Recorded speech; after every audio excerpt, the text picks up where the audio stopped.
Di imah masih kena ngingu hayam tuh. Masih di rumah di. Bibi butuh hayam bodas. Ya atuh butuh hayam bodas mah ulah ka urang atuh bi. Pan orang mah ngingun lagi hayam camani. Tanyakeun bae ke di mandian ku bibi.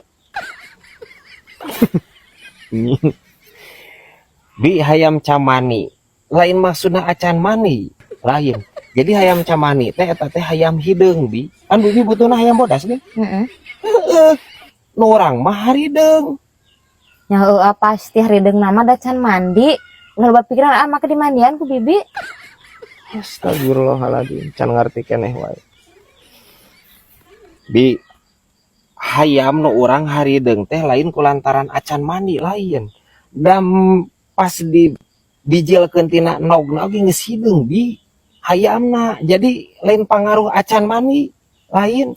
Eueuh teu boga bi urang hayam bodas mah. Hayam hideung hungkul aya lagi. Nya bae atulah angke cuang dibaekeun ku bibi hayamna. Kekeuna bibi aing ya ampun teh. Aing curiga bibi aing mah lain butuh ting hayam-hayam bodas anjir. Ya butuh hayam we. Yang ubar lin. Heeh. Ubar kencot aing aing. Ngomong cek aing mah butuh hayam gitu. Jeung hayam-hayam bodas segala. Kekeh deh anjir. Rek dibaiklin hayam parah bibi aing. Aya wae ya anjir. Hayam bakakak.